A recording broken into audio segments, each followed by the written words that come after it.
ஸ்தோத்திரம். தேவனுக்கு மகிமை உண்டாவதாக.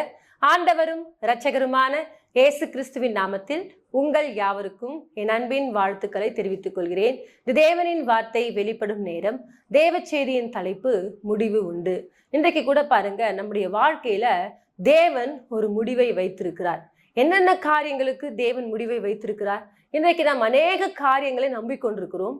அந்த நம்பிக்கையில பாருங்க, என் வாழ்க்கையில எதுவுமே நடக்கலைங்க, நான் தொடர்ந்து தேவன் மேலதான் நம்பிக்கை வைக்கிறேன், ஆனா என் வாழ்க்கையில எந்த அற்புதமும் நடக்கல, இந்த பிரச்சனைக்கு ஒரு முடிவு வருமானு சொல்லிட்டு யோசித்து கொண்டிருக்கிறேன்னு சொல்லிட்டு நிறைய காரியங்கள்ல முடிவுக்காக காத்து கொண்டிருக்கிறீங்களா? ஆகவேதான் நீதிமொழிகள் 23ஆம் அதிகாரம் 18ஆம் வசனத்தை நாம் வாசிக்கும் பொழுது அங்கே சாலமோன் ஞானி ரொம்ப அழகா சொல்றாரு, நிச்சயமாகவே முடிவு உண்டு, உன் நம்பிக்கை வீண் போகாது. ஹல்லேலூயா. இப்ப பாருங்க, நீங்க எந்த காரியங்களை தேவன் மேல நம்பிக்கை வைத்திருக்கிறீங்களோ அந்த காரியத்துல நிச்சயமா சொல்றேன், முடிவு உண்டு. ஹல்லேலூயா. உன் நம்பிக்கை என்ன பண்ணாதான் வீண் போகாது.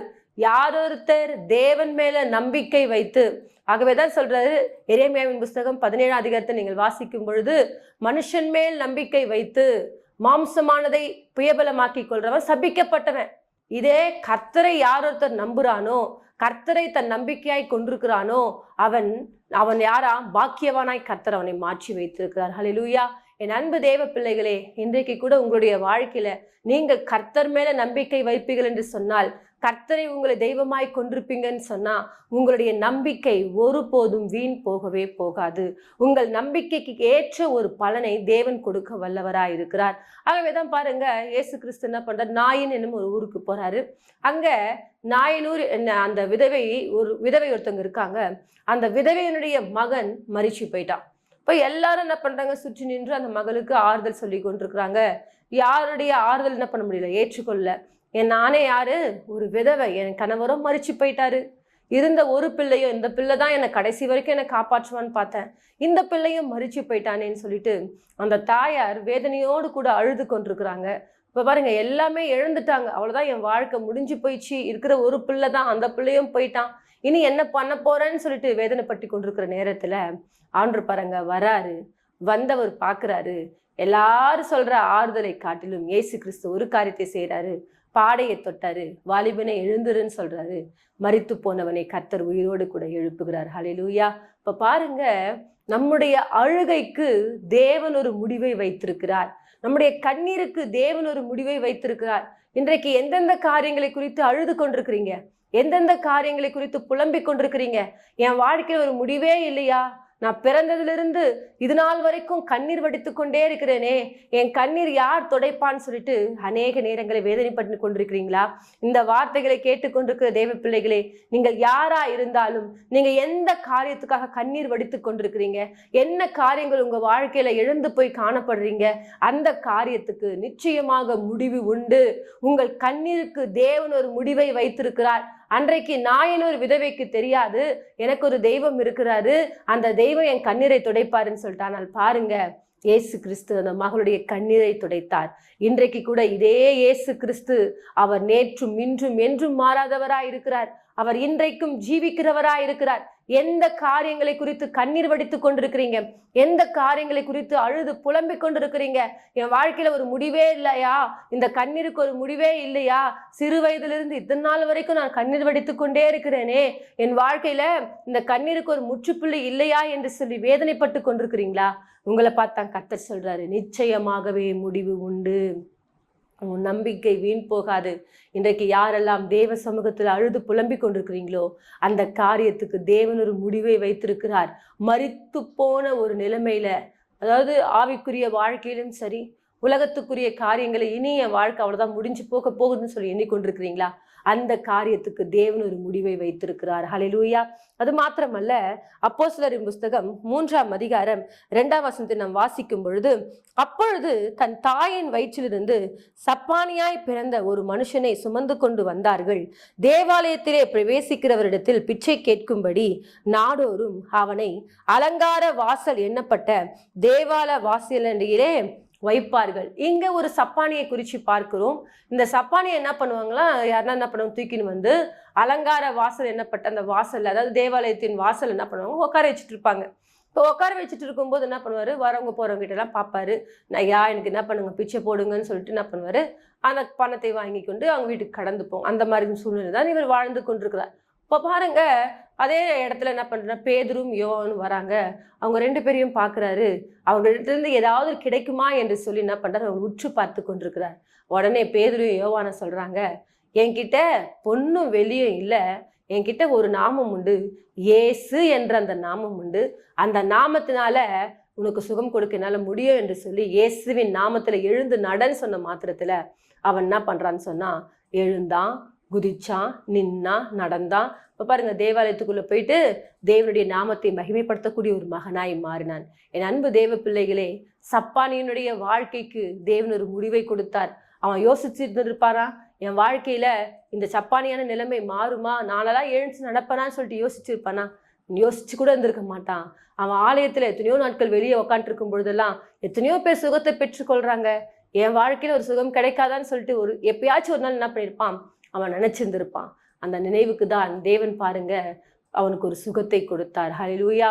ஒரு நாள் எழுந்து நடக்கவே முடியாத ஒரு மகன், அவன் எழுந்தானா, நின்றானா, நடந்தானாம், குதித்தானாம், ஆலயத்துக்குள்ள போயிட்டு என்ன பண்ணானாம், தேவனை மகிமைப்படுத்தினான். அவனுடைய வாழ்க்கையில் எவ்வளோ பெரிய மகிழ்ச்சியை தேவன் தந்தார் பார்த்தீங்களா? சப்பானியான ஒரு வாழ்க்கைக்கு தேவன் என்ன பண்ண, ஒரு முற்றுப்புள்ளியை, ஒரு முடிவை தேவன் தந்தார். ஹல்லேலூயா. இன்றைக்கு கூட ஒருவேளை உங்களால எந்த ஒரு காரியங்களையும் எழும்ப முடியாதபடிக்கு, நீங்களே ஒரு சுயமான முடிவு எடுத்துக்கொள்ள முடியாதபடிக்கு, அதாவது கூனி குறுகின நிலைமையில உங்களுடைய வாழ்க்கை வாழ்ந்து கொண்டிருக்கிறீங்களா? இந்த சப்பானியை போல தாங்க என் வாழ்க்கை கூட, யாரையா ஒருத்தர் சார்ந்து கொண்டு தாங்க என் வாழ்க்கை இன்னைக்கு நான் வாழ்ந்து கொண்டிருக்கிறேன்னு சொல்லிட்டு ஒருவேளை நீங்கள் வேதனைப்பட்டு கொண்டிருக்கிறீங்களா? இன்னைக்கு பாருங்க, அப்பேற்பட்ட வாழ்க்கைக்கு தேவன் ஒரு முடிவை வைத்திருக்கிறார். ஒரு சிலர் பாருங்க, என்னால் நடக்கவே முடியாதா, நான் படுத்த படுக்கையே தான் இருப்பேனா, நான் எழுந்து எந்த ஒரு காரியங்களையும் செய்ய முடியாதா? ஒரு சிலர் சொல்லுவாங்க, என்னை யாருன்னா என்ன பண்ணும், குளிப்பாட்டணுமா, யாருன்னா என்ன பண்ணும், என் கை என்ன பண்ணல, செயல்படலை, என் கால் என்ன பண்ணல, செயல்படலை, என் பிள்ளைகளோ யாரோ வந்து என்ன பண்ண, தூக்கின்னு போயிட்டு என்ன பாத்ரூம் கூப்பிட்டு போகணும், அதெல்லாம் கஷ்டப்பட்டு கொண்டிருப்பாங்க. அப்பேற்பட்ட சூழ்நிலைக்கு தேவன் சொல்றாரு, உன் சப்பானியான வாழ்க்கைக்கு, உங்களுடைய அதாவது எழும்ப முடியாத ஒரு வாழ்க்கைக்கு தேவன் ஒரு முடிவை தரப்போகிறார். ஹல்லேலூயா. நீ விசுவாசித்தால் தேவனுடைய மகிமையை காண்பாய். தேவனாலே கூடாத காரியம் ஒன்றுமே இல்லை. தேவன் நினைச்சார்னா எல்லாவற்றையும் ஒரு இமைப்பொழுதுல செய்து முடிக்க அவர் வல்லவராய் இருக்கிறார். ஒன்னும் இல்லைங்க, விசுவாசம் உள்ளவர்களாய் ஜெபத்துல எவைகளை கேட்பீர்களோ அவைகளை எல்லாம் என்ன பண்ணுவீங்களாம், பெறுவீங்க. இன்றைக்கு கூட என் வாழ்க்கைக்கு தேவன் ஒரு முடிவை தருவார், என் சப்பானியான வாழ்க்கைக்கு தேவன் ஒரு முடிவை தருவார் என்று சொல்லி நீங்கள் நம்பிக்கையோடு கூட விசுவாசத்தோடு கூட தேவனை நீங்கள் நம்புவீர்கள் என்று சொன்னால் அவர் நிச்சயமாக உங்கள் வாழ்க்கையில அற்புதங்களை செய்ய வல்லவராய் இருக்கிறார். என் ஜனங்கள் ஒருபோதும் வெட்கப்பட்டு போனதில்லை என்று சொல்லியிருக்கிறார். ஆகவே நீங்கள் வெட்கப்பட்டு போகாதபடிக்கு தேவன் நிச்சயமாக உங்கள் வாழ்க்கையில என்ன பண்ணுவாரு, அற்புதத்தை செய்ய வல்லவராய் இருக்கிறார். ஆகவே தேவ பிள்ளைகளே, நிச்சயமாகவே முடிவு உண்டு. உங்கள் நம்பிக்கை வீண் போகாது. எதுவா இருந்தாலும், நீங்க எந்த காரியத்தை குறித்து நம்பிக்கொண்டிருந்தாலும் அந்த நம்பிக்கை ஒருபோதும் வீண் போகவே போகாது. அந்த நம்பிக்கைக்கு ஏற்ற ஒரு பலனை தேவன் உங்களுக்கு கொடுக்க வல்லவராய் இருக்கிறார். ஹல்லேலூயா. அது மாத்திரமல்ல, 1 சாமுவேலின் புஸ்தகம் 1ஆம் அதிகாரம் 19ஆம் வசனம் 20ஆம் வசனத்தை நாம் வாசிக்கும் பொழுது, 1 சாமுவேல் 1ஆம் அதிகாரம் 19-20, அவர்கள் அதிகாலையிலே எழுந்து கர்த்தரை பணிந்து கொண்டு ராமாவிற்கு போனார்கள். எல்கானா தன் மனைவியாகிய அன்னாளை அறிந்தான். கர்த்தர் அவளை நினைத்தருளினார். ஹல்லேலூயா. இங்க பாருங்க, இங்க அன்னாளை குறித்து நாம் பார்க்கிறோம். இந்த மகளுக்கு ஒரு பிள்ளை இல்லை, மலடியான ஒரு வாழ்க்கை. எல்லாரும் என்ன பண்றாங்க, என்னை அவமானப்படுத்தி கொண்டிருக்கிறாங்க, எந்த ஒரு ஃபங்க்ஷனுக்கும் போக முடியல, எந்த ஒரு காரியங்களை செய்ய முடியலன்னு சொல்லிட்டு என்னுடைய இளைய அந்த சக்காலத்துக்கோ 10 பிள்ளைங்கள், எனக்கு ஒரு பிள்ளை கூட இல்லையே என்று சொல்லி வேதனைப்பட்டு கொண்டிருக்கிறாங்க. இன்றைக்கு கூட பாருங்க, அன்னாளுடைய வாழ்க்கையில அவமானம் நிறைந்த ஒரு வாழ்க்கை. வாழ்வதா சாவதா, எனக்கு பிள்ளையே இல்லையேன்னு சொல்லி அந்த மகள் அவமானத்தோடு துக்கத்தோடு கூனி குறுகின ஒரு வாழ்க்கை வாழ்ந்து கொண்டிருக்காங்க.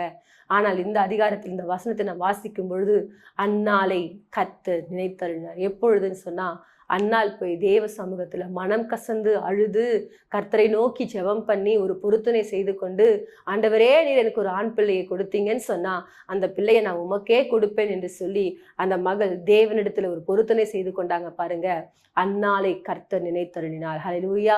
சில நாள் சென்ற பின்பு அந்த மகள் கர்ப்பம் தரித்தாளாம். ஹல்லேலூயா. என் அன்பு தேவ பிள்ளைகளே, உங்கள் அவமானமான வாழ்க்கைக்கு தேவன் ஒரு முற்றுப்புள்ளியை வைத்திருக்கிறார். கவலைப்படாதீங்க. உங்க வாழ்க்கையில தேவன் நிச்சயமாக ஒரு முடிவை வைத்திருக்கிறார். நிச்சயமாகவே முடிவு உண்டு. உன் நம்பிக்கை வீண் போகாது. பிள்ளை இல்லைன்னு சொல்லிட்டு கலங்கி கொண்டிருக்கிறீங்களா? அவமானமா என்னை பாக்குறாங்கன்னு சொல்லிட்டு வேதனைப்பட்டு கொண்டிருக்கிறீங்களா? கலங்காதீங்க, திகையாதீங்க. தேவன் உங்க கூட இருக்கிறார். ஹல்லேலூயா.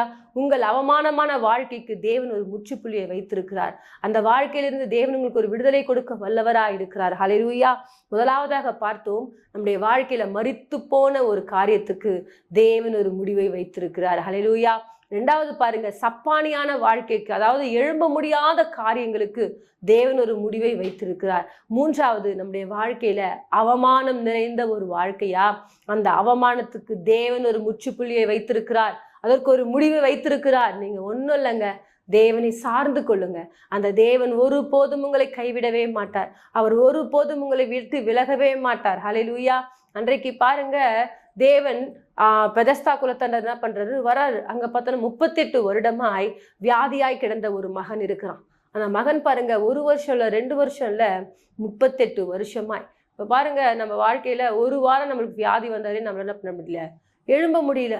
ஒரு மனுஷன் 38 வருஷமா வியாதியில படுத்த படுக்கையா இருக்கிறானே, அவன் எப்படி இருப்பான்னு நிலைமை யோசித்து பாருங்களேன். அந்த 38 வருடமாய் வியாதியா இருக்கிற மனுஷனுக்கு தெரியும், எனக்கு ஒரு தெய்வம் இருக்கிறாரு, அந்த தெய்வம் எனக்கு நிச்சயமாக சுகம் கொடுப்பார் என்று சொல்லி, நிச்சயமாகவே என் நம்பிக்கைக்கு ஒரு முடிவை கர்த்தர் வைப்பார் என்று சொல்லி அந்த நம்பிக்கையில அந்த மகன் உறுதியா இருந்தார். ஹல்லேலூயா. ஆண்டவரே வராரு, பார்க்கிறாரு, உன் படுக்கை எடுத்துக்கொண்டு நட என்று சொல்றாரு. ஹல்லேலூயா. அவர் சொல்லியிருக்கிற, என்ன ஆண்டவரே, நானே 38 வருஷமா படுத்த படுக்கையா இருக்கிறேன், என்னை பார்த்து எழுந்து நடன்னு சொல்றீங்களே. ஆமா பாருங்க, அந்த மகன் அப்படி கேள்வி கேட்டுக்கொண்டுல, அந்த மகன் தேவன் சொன்ன ஒரு வார்த்தைக்கு உடனே என்ன பண்றான், எழுந்து தன் படுக்கை எடுத்துக்கொண்டு நடக்கக்கூடிய ஒரு மகனாய் மாறினார். ஹல்லேலூயா. அதுதாங்க நம்பிக்கை. அந்த நம்பிக்கையில தான் தேவன் சொல்றாரு, உன் நம்பிக்கை வீண் போகாது. ஹல்லேலூயா. யார் ஒருத்தர் இன்றைக்கு வியாதியின் படுக்கையில படுத்து கொண்டிருக்கிறீங்களோ, இன்றைக்கு வியாதிக்காக ஜெபித்து கொண்டிருக்கிறீங்களோ, இனி என்னால எழும்பவே முடியாதா, என் வாழ்க்கையில இந்த வியாதி தீரவே தீராதா, என் வியாதியிலிருந்து கர்த்தர் எனக்கு ஒரு சுகம் கொடுக்க மாட்டாரா என்று ஏக்கத்தோடு கூட இன்றைக்கு படுத்த படுக்கையா யோசித்து கொண்டிருக்கிறீங்களா? தேவன் உங்களை பார்த்து சொல்றாரு, நிச்சயமாகவே முடிவு உண்டு.